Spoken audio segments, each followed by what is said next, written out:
Okay, picture the Canary Islands. They're sitting just off the coast of Africa, this beautiful necklace of green islands floating in the warm sea, right? It's basically one of the world's absolute favorite tourist spots. And on March 27th, 1977, you've got hundreds of passengers on two giant Boeing 747s nearing these islands, totally believing they were about to start a paradise vacation. But, instead, they were actually on a direct path to the deadliest aviation disaster in history. Welcome to this explainer, where we're going to break down exactly how this idyllic getaway turned into an absolute nightmare. To really grasp the sheer magnitude of what went down that day, we have to look at the visceral memories left behind by the people who lived through it. Listen to this quote from a surviving passenger on the Pan Am flight. People described the lights just instantly cutting out, flames tearing through the cabin, and an explosion so utterly deafening that, well, like they said, it literally felt as if every single molecule of air had detonated. 583. That is the ultimate, staggering human cost of this disaster. 583 lives gone in a matter of seconds. But here's the thing you have to understand. This wasn't caused by a single massive mechanical failure. Honestly, very few disasters ever are. Today, we're going to dig into the tiny, almost microscopic chain of coincidences, mistakes, and misunderstandings that flawlessly align to claim those lives. It's like a giant, tragic puzzle. Part 1, a detour to disaster. Let's look at the very first domino. So, by midday, you have these two massive 747s, a Pan Am flight coming from LA and a KLM flight out of Amsterdam, and they're nearing their destination, the main airport of Gondo in Las Palmas. But that afternoon, a local independence group explodes a bomb right inside the terminal of Gondo Airport.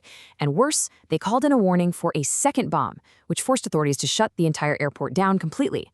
As a direct result of that, all inbound traffic, including our two massive jumbo jets, was suddenly diverted to a neighboring island, forced to land at Los Rodeos Airport on Tenerife.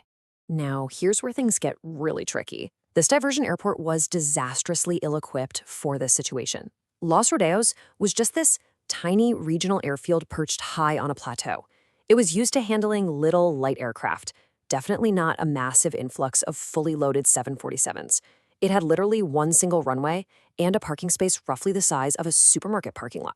To make matters worse, it's a Sunday. So there were only two air traffic controllers on duty, and they had absolutely zero ground radar to track the planes. Imagine being thrust into managing a bumper-to-bumper traffic jam of massive jets on a tiny tarmac with zero tech to help you out.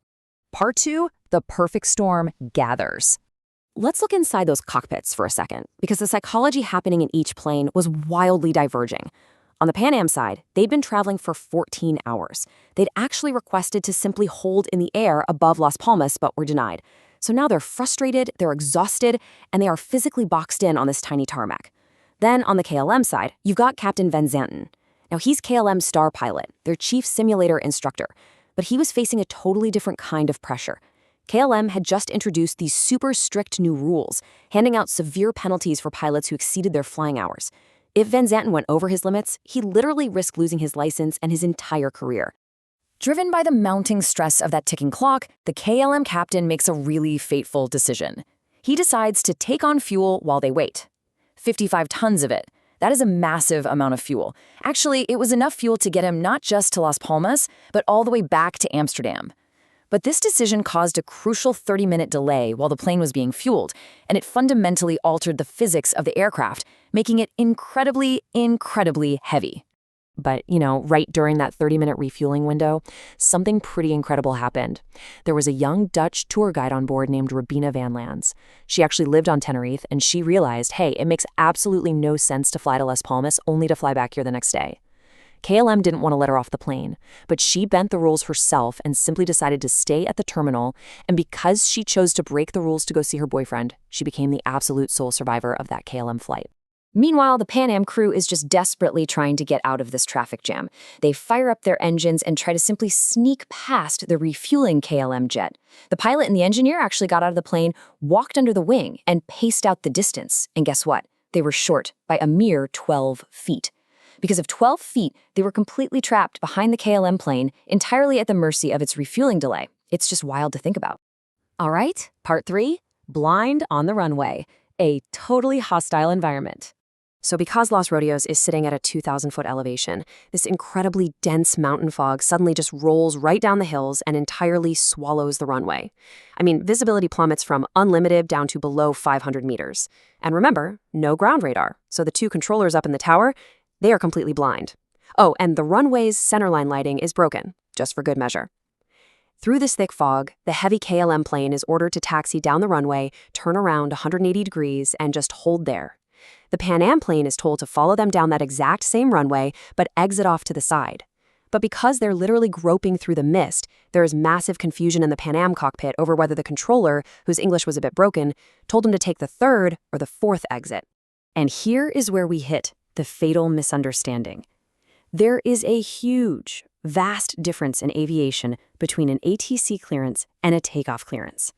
An ATC clearance simply tells you the route you're going to take after you're already in the air. A takeoff clearance, that's the explicit, unmistakable permission to actually accelerate your plane down the runway. KLM's Captain Van Zanten, who is highly stressed and rushing to beat both the weather and his strict time limits, receives his ATC route clearance over the radio. And impatiently, he treats it as a takeoff clearance. He throttles up his engines and starts hurtling his absolutely massive aircraft down the runway, directly toward the Pan Am plane that is still fumbling around, trying to find its exit in the fog. Which brings us to part 4, seconds to survive, the final moments. So you've got the Pan Am crew taxiing at maybe 3 miles per hour, completely assuming they're safe. Then suddenly, the fog just parts, and it reveals the blazing landing lights of the KLM 747 bearing down on them at full takeoff speed. The Pan Am captain famously screams, "God damn, that son of a bitch is coming straight at us," as he desperately shoves the throttles to maximum power, doing everything he can to force his enormous plane off the runway and into the grass. But they just couldn't move fast enough. The KLM plane violently slices right through the roof of the Pan Am jet. Survivors later recounted just absolute chaos, like the entire upper lounge simply ceasing to exist.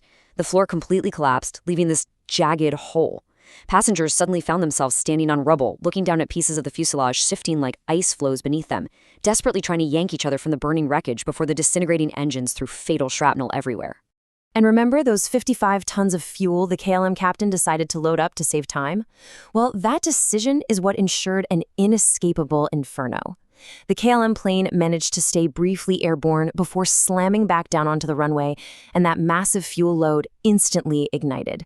It resulted in a 100% fatality rate on that plane. Nobody made it out. On the Pan Am side, about 20% of the passengers miraculously managed to jump from the intact left wing to the ground before the fire just entirely consumed all the oxygen in the air, tragically suffocating those who were still trapped inside. Part 5, Unraveling the Chain. Let's look at the aftermath. As you might expect, the investigation immediately turned into a deeply complex international clash. The official report written by Spain pretty squarely blamed the KLM captain for making the elementary, fatal mistake of taking off without explicit clearance. But the Dutch investigators, they refused to fully accept that. Their report pointed heavily to systemic issues. They blamed the broken English of the controllers, the general radio confusion, the sudden terrifying weather, and even the Pan Am crew for allegedly missing their correct runway exit. Really, it just shows how profoundly intertwined all these systemic failures, language barriers, and human errors truly are. But perhaps the most profound and lasting finding from this whole disaster is the concept of cockpit culture. See, back then, the captain was essentially regarded as a god in the cockpit. He was simply never wrong. In that KLM cockpit, the co-pilot, who, by the way, had actually been given his flying license by Captain Van Zanten, knew they didn't have clearance, or at the very least heavily suspected it. But because of that incredibly strict hierarchical environment, he was literally too terrified and intimidated to forcefully contradict his superior officer. And sadly, his silence sealed their fate. So, looking back at the whole picture, it's absolutely mind-blowing how these coincidences stacked up. First, a terrorist bomb forces a massive diversion. Second, a tiny Sunday-staffed airport gets completely overwhelmed by jumbo jets. Third, strict company time limits pressure a pilot to take on a massive amount of fuel, adding deadly weight and a crucial delay. Fourth, an incredibly timed mountain fog completely blinds the runway. And finally, radio misunderstandings mixed with a fearful cockpit culture lead one plane to take off directly into another. Which brings us to our final takeaway. The Tenerife disaster relied on an incredibly fragile chain of events. I mean, think about it. if just one domino had been removed, if the fog had held off for 5 more minutes, if they'd had just 12 more feet of clearance, or if a co-pilot had simply raised his voice, 583 people would have lived. It leaves us with a really profound question. When a disaster requires such a perfect chain of coincidences to occur, how do we train our systems, our communication, and ourselves so that the human element is the link that breaks the chain rather than the one that completes it? Thanks so much for hanging out with me for this explainer.